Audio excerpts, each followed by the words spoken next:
competitive markets for goods and services. Introduction. In today's world, they produce a commodity that is essential to our daily lives, one for which the demand is virtually assured.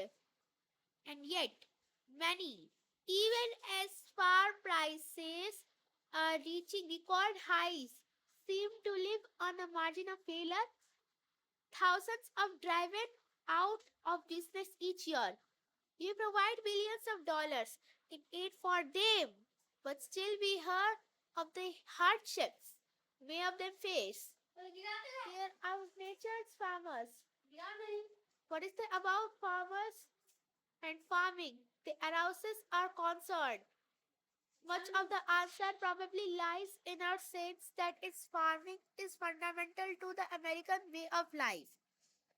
Our country was built in large part by independent men and women who made their living from the soil.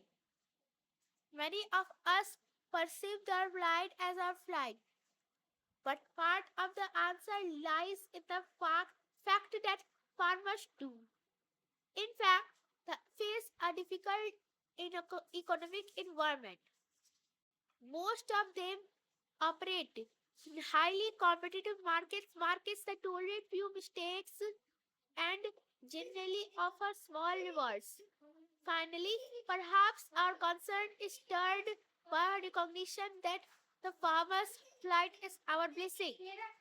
Low prices that make life difficult for farmers are the low prices we enjoy as consumers of food. What keeps the returns to farming as low they are?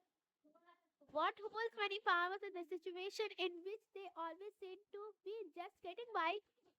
In this chapter, we will learn about the prices just high enough to induce farms to continue to produce are precisely what we would expect to prevail in a competitive market. We will also examine a model of how competitive markets work. Not only does this model help to explain the situation facing farmers, but it will also help us to understand the determination of price and output in the wide range of markets. A farm is a firm, and our analysis of such a firm in a competitive market will give us the tools to analyze the choices of all firms operating in competitive markets. We will put the concepts of marginal cost, average variable cost, and average total cost to work to see how firms in the competitive market respond to market forces. We will see how firms adjust to change in demand and supply in the short run and in the long run. In all of these, will be examined how firms use the magical decision rule. The competitive model introduced in this chapter lies at one end of a spectrum of market models, and the other end is a monopoly model. It assumes the market in which there is no competition, a market in which a ruling sequence stream operates. The two models that fall between the extremes of perfect competition and monopoly are monopolistic competition and output determination in the short run. Price and revenue. Each firm in a perfectly competitive market is a price taker. The equilibrium price and industry output are limited while different supply. Figure 9.9. Figure 5.1. The market for radishes shows how demand and supply in the market for radishes, which we shall assume are produced under conditions of perfect competition, determine total output and price. The equilibrium price is $0.40 per pound. The equilibrium quantity is 10 million pounds per month. Price and output in a competitive market are determined by demand and supply in the market for radishes. The equilibrium price is $0.40 per pound. 10 million pounds per month are produced and purchased at its price. Because it is a purchase taker, each farm is a radish industry assumes it can sell all the radishes it was a purchase of $0.40 per pound. No matter how many of how few radishes it produces, the farm expects to sell them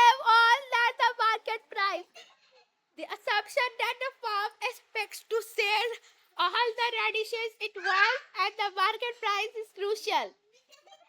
If a farm did not expect to sell off of its radishes at the market price, if it had to lower the purchase to save quantities, the farm would not be a price taker. And price taking behavior is central to the market of perfect competition. Radish growers and perfectly competitive firms in general have no reason to charge a price lower than the market price because buyers have complete information and because we assume each firm's product is identical to that of its rivals, firms are unable to charge a price higher than a market price. For perfectly competitive firms, the price is very much like the weather that we compare about it, but in perfect competition, there is nothing any effect can do about it. Total revenue. When a firm in the perfectly competitive market has no influence over its price, it does determine the output it will produce. In selecting the quantity of that output, one important consideration is the revenue the firm will gain by producing it. A firm's total revenue is found by multiplying its output by price that which it sells that output. For a perfectly competitive firm, total revenue is the market price times the quantity the firm produces, or the relationship between the market price and the firm's total revenue curve is a crucial one. Parallel A of figure 5.2 total revenue, marginal revenue, and average revenue shows total revenue come for a radish store at three possible market prices $0.20, $0.40, and $0.60 per pound. Each total revenue curve is a linear, upward sloping curve. At any price, the greater the quantity of perfectly competitive for sales, the greater is total revenue. Notice that the greater the price, the steeper the total revenue curve is. Panel A shows different total revenue curves for three possible market prices. In perfect competition, the total revenue curve is a straight line coming out of the origin. The slope of a total revenue curve is MR. It equals the market price P at AI in perfect competition. Marginal revenue and average revenue are thus a single horizontal line at the market price as shown in panel B. There is a different marginal revenue curve for each price. Price, marginal revenue and average revenue. The slope of a total revenue curve is particularly important. It equals the change in the vertical axis, total revenue divided by the change in the horizontal axis between any 2 points. The slope measures the rate at which total revenue increases as output increases.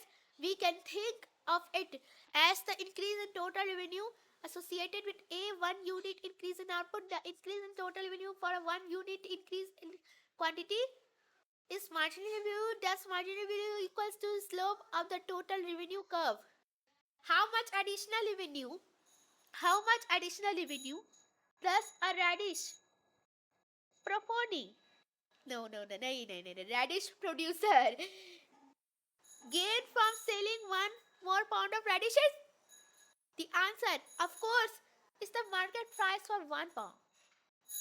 Marginal revenue equals the market price because the market price is not affected by the output choice of a single firm. The marginal revenue the firm gains by producing 1 unit is always the market price. The marginal revenue curve shows the relationship between marginal revenue and the quantity of fill produces for a perfectly competitive. For a perfectly competitive firm, the marginal revenue curve is a horizontal line at the market price. If a market price of a pound of radishes is $0.40, then the marginal revenue is $0.40. Marginal revenue curves for prices of $0.20, $0.40, and $0.60 are given in panel B of figure 9, 5.2. Total revenue, marginal revenue, and average revenue. In perfect competition, a firm's marginal revenue curve is the horizontal line and the market price. Price also equals marginal revenue. Total revenue divided by quality. Equation 9.1 gives total revenue TR. To obtain average revenue AR, we divide total revenue by quantity Q. Because the total revenue equals price times quantity divided by quantity leaves us with price. The marginal revenue curve is a horizontal line at the market price, and average revenue equals the market price. The average and marginal revenue curves are given by the same horizontal line. This is the constant with what we have learned about the relationship between marginal and average values. When the marginal value exceeds the average value, the firm value will be rising. When the marginal value is less than average value, the average value will be falling. What happens with the average when marginal value does not change?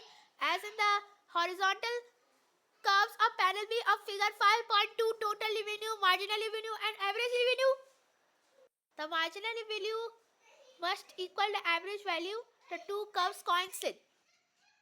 Marginal revenue, price, and determine of the perfectly competitive firm. We have seen that a perfectly competitive firm marginal revenue curve is simply a horizontal line at the market price, and that this same line is also the firm's average revenue curve. For a perfectly competitive firm, MR equals P equals AR. The marginal revenue curve has another meaning as well. It is the demand curve facing the perfectly competitive firm. Consider the case of a single radish producer, Tony Gortari. We assume that the radish market is perfectly competitive.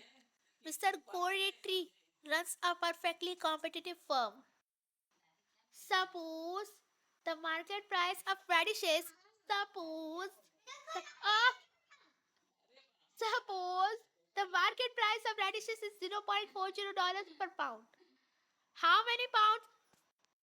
Suppose the market price of radishes is $0.40 per pound. How many pounds of radishes can Mr. Gotri sell at this price? The answer comes for the assumption that he is a price taker. He can sell any quantity he wishes at this price. How many pounds of radishes will he sell if the charges a price that exceeds a market price? None. His radishes are identical to those of every other firm in the market, and everyone in the market has complete information. That means the demand curve facing Mr. Gotri is a horizontal line at the market price. That means the demand curve facing Mr. Gotri is a horizontal line at a market price as illustrated in figure 5.3 price, marginal revenue and demand. Notice that a curve is demanded D to distinguish it from the market demand curve D in figure 5.3. 5.3, the market for radishes. Now 5.1, the market for radishes. The horizontal line in figure 5.3 pass marginal revenue and demand is also Mr. Gotri's marginal revenue curve MR and its average revenue curve AR. It is also the market price P. Of course, Mr. Gotri could charge a price below the market price, but why would he? We assume he can sell all the radishes he wants the market price. There would be no reason to change a lower price. Mr. Gotri faces a demand curve that is a horizontal line at the market price. In a subsequent analysis, we shall refer to the horizontal line at the market price simply as marginal revenue. We should remember, however, that is the same line gives us the market price, average revenue, and a demand curve facing the firm. A perfectly competitive firm faces a horizontal demand curve and the market price has reddish governor. Tony Gotari faces demand curve D at a market price of $0.40 per pound. He could sell Q1. He could sell Q1 or Q2 or any other quantity at a price of $0.40 per pound. More generally, we can say that any perfectly competitive firm faces her certain mark at the market price. We saw an example of horizontal demand curve in the chapter on elasticity. Such a curve is perfectly elastic, meaning that any quantity is demanded at a given price. Economic profit in the short run. A firm's economic profit is the difference between total revenue and total cost. We call it total cost the opportunity. When we speak of economic profit, we are speaking of the firm's total revenue less the total opportunity cost of its operations. As we learned, a firm's total cost curve in the short as we learned, a firm total cost curve in the short run intersects the vertical axis at some positive angle equal to the firm's total fixed cost. Total cost then rises at a decreasing rate over the range of increasing marginal returns to the firm's variable factors. It rises at an increasing rate over the range of diminishing marginal returns. Figure 5.4 total revenue, total cost and economic profit shows the total cost curve for Mr. Gutari as well as the total revenue curve for the price of $0.40 per pound. Suppose at his total fixed cost is $400 per month. For any given level of output, Mr. Gotari's economic profit is the vertical distance between the total revenue curve and the total cost curve at that level. Economic profit is the vertical distance between the total revenue and total cost curves. Here, the maximum profit of Tony Gotri for his latest production is 93.8 per month and an output of 6,700 pounds. Let us examine the total revenue and total cost curves in figure 5.4. The total revenue, total cost and economic profit more carefully. At 0 units of output, Mr. Gotri's total cost is $400. His total fixed cost, total revenue is 0. Total cost continues to exceed total revenue up to an output of 1,500 pounds per month, at which the point the two curves intersect. At this point, economic profit equals 0.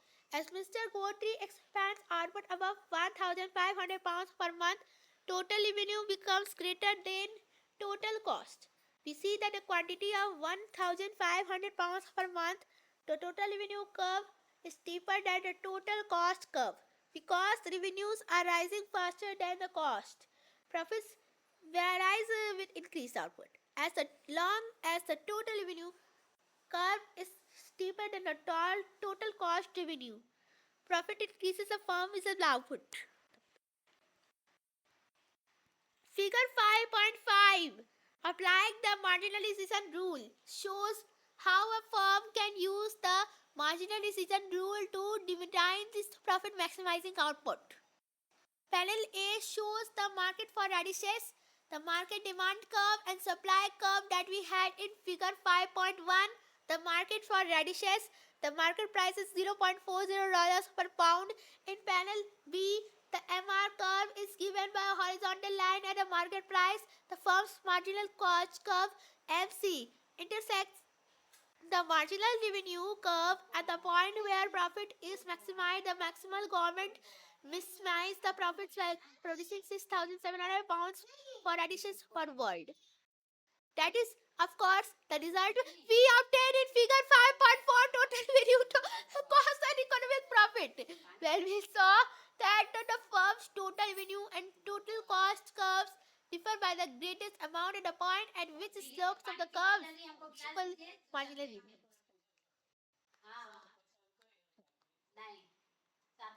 The market price is determined by the intersection of demand and supply. As always, the firm maximizes profit by applying the marginal decision rule. Takes the market price $0.40 per world as given and selects at output at which MR equals MC. Economic profit per unit is the difference between ATC and price at $0.40 per world. Economic profit is profit per unit times the quantity produced. We can use the graph in figure 5.5 applying the marginal decision rule to compute Mr. Kotari's economic profit. Economic profit per unit is the difference between price and average total cost. At a profit maximizing output of 6,700 pounds of radishes per month.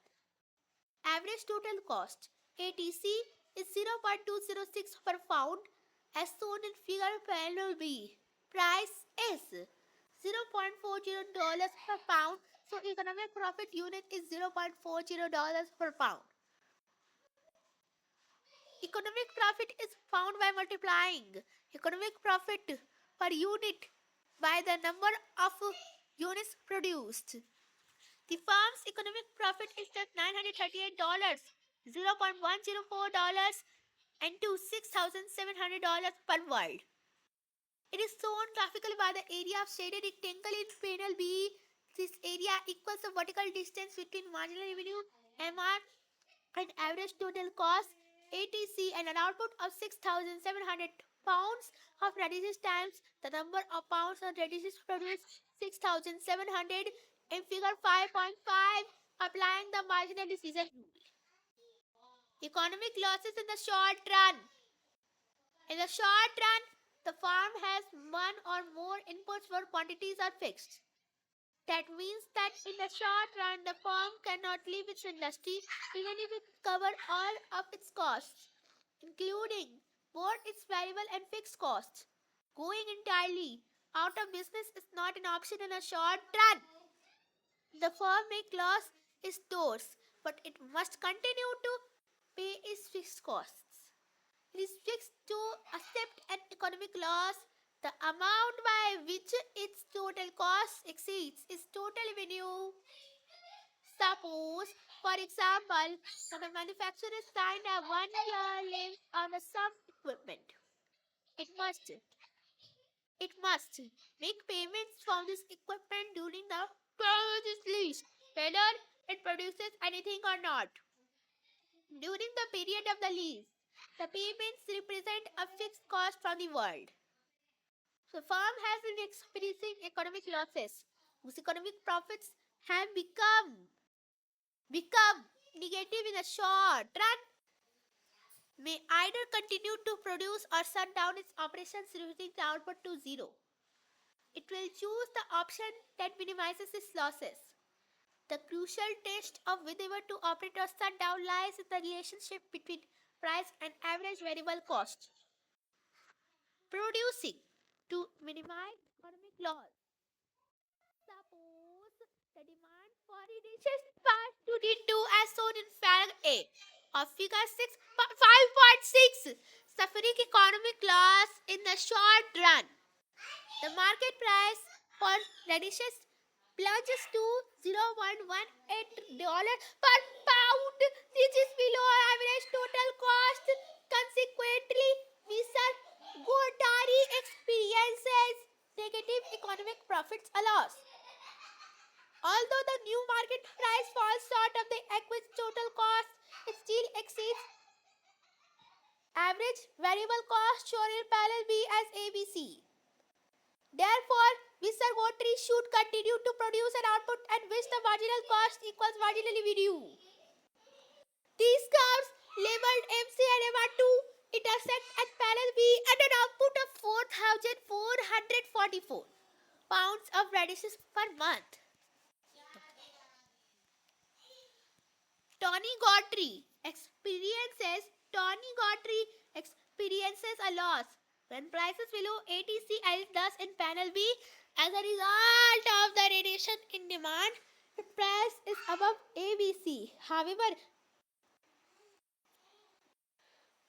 if price is above ABC, however, we can minimize its losses by producing where MC equals MR2. Here that occurs an output of 444 pounds of radishes per month. The price is 0.18 rupees per pound and average total cost is $0.20 per pound. Here loss is $0.05 per pound or $222.20 per month.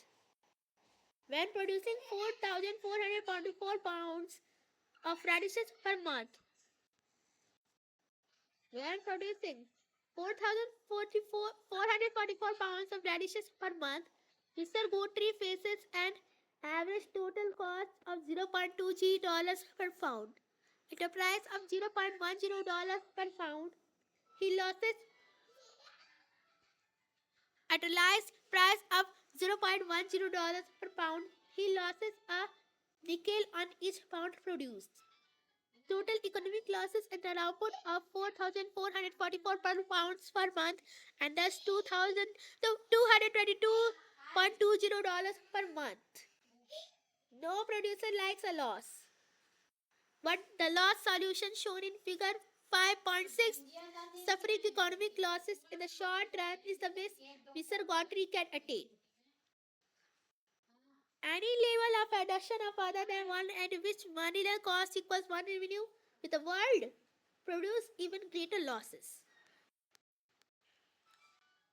Suppose Mr. Gotri were to shut down and produce no radishes, ceasing production would reduce variable cost to zero, but he would still face fixed by cost of 400 per month.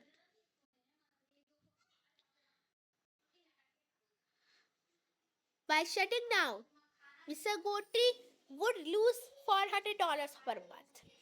By continuing, he loses only $222.20 per pound. Mr. Gotri Mr. Gotri is better off producing where marginal cost equals marginal revenue because at that output price exceeds average variable cost. Average variable cost is $0.14 per pound.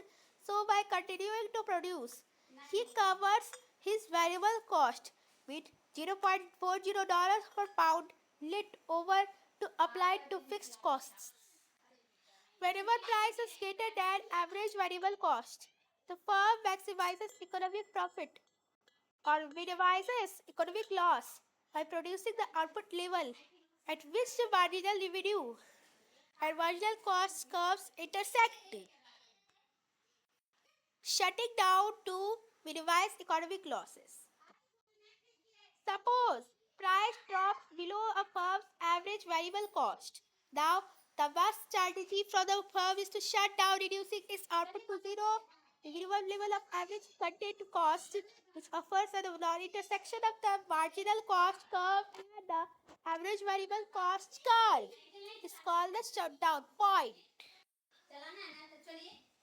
Any price below the variable value of average variable cost will cause the firm to shut down. If the firm were to continue producing, not only would it lose its fixed costs, but it would also face an additional loss by not covering its variable costs. Figure 5.7 shutting down shows a case where the price of radishes drops to $0.10 per pound. Price is less than average variable cost, so Mr. Gautry not only would lose his fixed cost but would also incur additional losses by producing.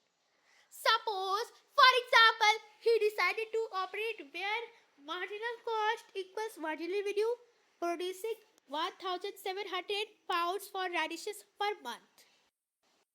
Average variable cost equals $0.14 per pound. So he would lose 4 on each pound he produces. $68 plus his fixed of $0.440 per month. He would lose $468 per month. He have to shut down. He would lose only his fixed cost because the price of $0.10 per pound falls below its average variable cost. His best course would be to shut down. Market price of radishes dropped to $0.10 per pound. So MR3 is below Mr. Gautrey's ABC. Thus, he would suffer a greater loss by continuing to operate then by shutting down. Whenever falls below the average variable cost, the firm will shut down, reducing its production to zero. Shutting down is not the same thing as going out of business. A firm shuts down by closing its doors. It can open them whenever it expects to cover its variable costs. We can think of a firm's decision to close at the end of a day. As a king of the shutdown world, the firm makes its choice because it does not anticipate that it will be able to cover its variable costs overnight. It expects to cover those costs the next morning when it reopens its doors. Marginal cost and supply. In the model of perfect competition, we assume that the firm determines its output by finding the point by marginal revenue and marginal cost curves intersect. Provided that price exceeds average variable cost, the firm produces the quantity demanded by the intersection of the two curves. A supply curve tells us the quantity that will be produced at each price, and that is what the firm's marginal cost curve tells us. The firm's supply curve in the short run is its marginal cost curve for prices above the average variable cost.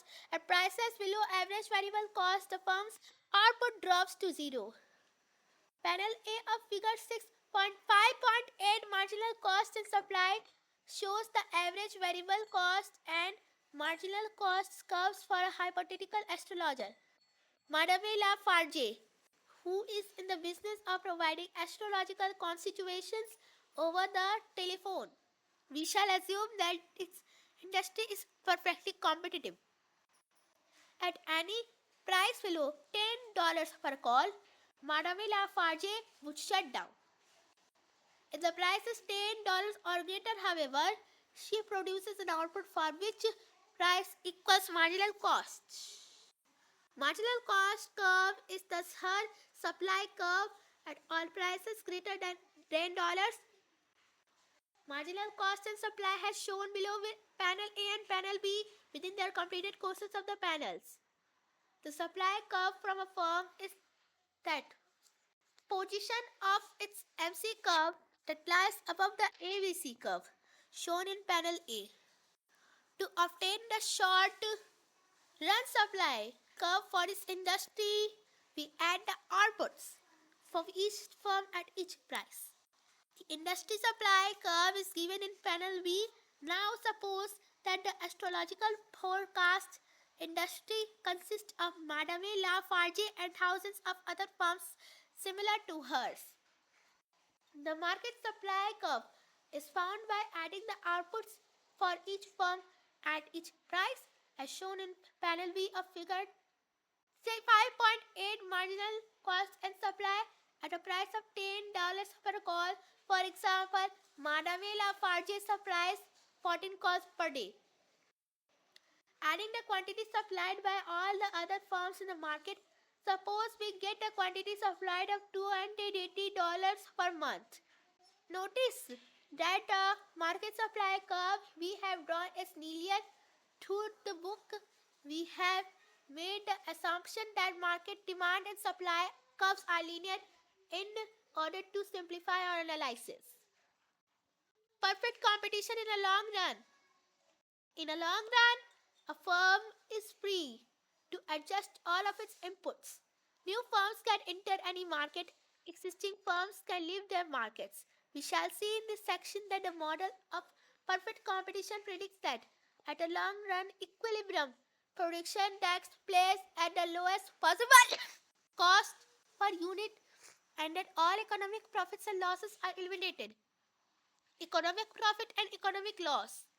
Economic profits and losses play a crucial role in a model of perfect competition. The existence of economic profits in a particular industry attracts new firms to the industry in the long run. As new firms enter, the supply curve shifts to the right. The price falls and profits fall. Firms continue to enter the industry until economic falls fall to zero. If firms in an industry are experiencing economic losses, some will leave. The supply curve shifts to the left, increasing price and reducing losses. Firms continue to drive until the remaining firms are no longer suffering losses. Until economic profits are zero. Economic variance accounting concept of profit and loss. Economic profit equals total revenue minus total cost, where cost is measured in the economic sense as opportunity cost. An economic loss is incurred if total cost exceeds total revenue. Economists recognize costs in addition to the explicit costs by liquidated by accounts. If Mr. Gotri were not growing radishes, he could be doing something else with the land and its own efforts. Suppose the most valuable alternative use of his land would be to produce carrots for which Mr. Gotri could earn $250 per month in accounting profits. The income she forgets by not producing carrots is an opportunity cost of producing radishes. This cost is not applicable. The return Mr. Gotri could get from producing carrots will not appear on a conventional accounting statement of his accounting profit. A cost that is included in the economic concept of opportunity cost, but that is not an explicit cost, is called an implicit cost. The long run and zero economic profits. Given our definition of economic profits, we can easily see why in perfect competition they must always equal zero in the long run. Suppose there are two industries in the economy and that forms industry A and industry economic profits. By definition, firms in industry A are earning in a return greater than the return available in industry B. That means in the firm industry B are earning less than the firm industry A. Firms in industry B are experiencing economic losses. Given easy entry and exit, some firms in industry B will leave it and enter industry A to earn the greater profits available there. As they do so, the supply curve industry B will shift to the left, increasing profits there. As forward industry B firms enter industry A, the supply curve in industry A will shift to the right, lowering profits in A. The process of economic profits leaving industry B and entering A will continue until firms with both industries are entering zero economic profit. That suggests an important long-run result. Economic profits in a system of perfectly competitive markets will, in the long run, be diverted to zero in all industries.